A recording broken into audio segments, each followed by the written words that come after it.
આદિએ દેવે આકાશ અને પૃથ્વી ઉત્પન્ન કર્યા. પૃથ્વી અસ્ત વ્યસ્ત પૃથ્વીમાં કંઈ પણ સર્જન થયું ન હતું.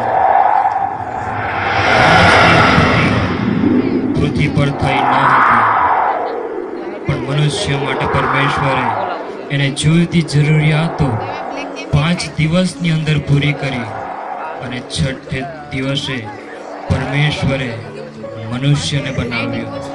તેણે ભૂમિમાંથી માટી લીધી અને પોતાની પ્રતિમા પ્રમાણે તેણે માણસની રચના કરી અને તેના નસકોરોમાં જીવનનો શ્વાસ ફૂંક્યો અને તે મનુષ્યને જીવંત પ્રાણી બનાવ્યો અને તેનું નામ આદમ પાડ્યું. અને પરમેશ્વરે આદમને હરેક પ્રકારની ખુશી આપી, હરેક પ્રકારનો આનંદ આપ્યો. ત્યાંના ફૂલ ઝાડો બતાવ્યા, ત્યાંના ઝરણાઓ બતાવ્યા,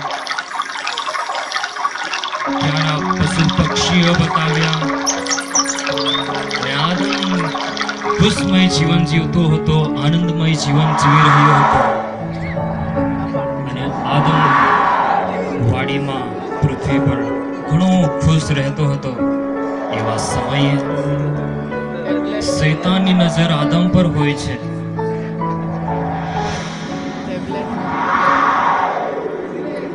અને શૈતાન આદમને બંધનમાં બાંધવા માંગતો હતો અને આદમને ખુશ જોઈને તે નારાજ હતો. અને શું થાય છે તે આપણે જોઈએ.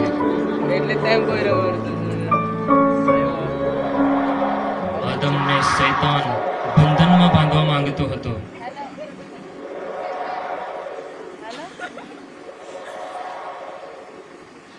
અને આદમ ફસાઈ જાય છે શૈતાનના જાળમાં. અને આ શૈતાને આદમને બંધનની અંદર બાંધી લીધો.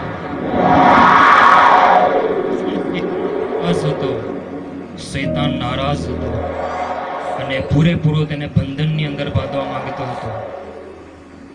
અને આગળ શું થાય છે તે આપણે જોઈશું.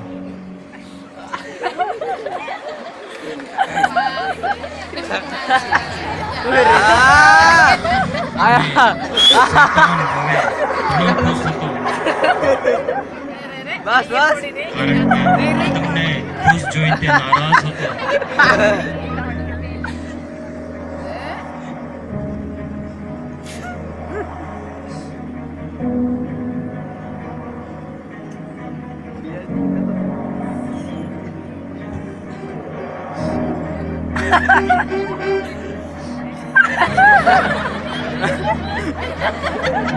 શૈતાન ઘણો ખુશ હતો અને એક દિવસે પૂરો એને બંધનની અંદર બાંધી લીધો હતો.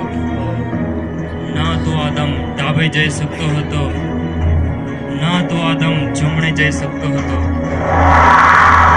ના તો આદમ આગળ જઈ શકતો હતો, ના તો આદમ પાછળ જઈ શકતો હતો. એવા ગંભીર પરિસ્થિતિની આદમ ફસાઈ ચૂક્યો હતો. શૈતાનના બંધનની અંદર તે સપડાઈ ચૂક્યો હતો. એવા સમયે પરમેશ્વરની નજર આદમ પર હોય છે. તેના બાળકને જોઈને એવું વિચારે છે કે મારા પુત્ર પ્રભુ ઈશુને તેને બચાવવાને માટે પૃથ્વીની મુસાફરી પર મોકલી આપો. અને એક દિવસે કાલ્વરીના ક્રોસ પર પ્રભુ ઈશુ આદમના બંધન પોતાના શરીર ઉપર લઈ લે છે. અને એક દિવસ કાલ્વરીના ક્રોસ પર પ્રભુ ઈશુ પોતાનો પ્રાણ કાલ્વરીના ક્રોસ પર આપે છે. આદમને નવું જીવન મળે છે. શૈતાન હારી જાય છે અને પરમેશ્વરે પ્રભુ ઈસુ ખ્રિસ્ત દ્વારા તેની મુસાફરી પૃથ્વી સુધી તેની મુસાફરી સફળતા અને શૈતાન હારી ગયો અને આદમ મુક્ત થયો.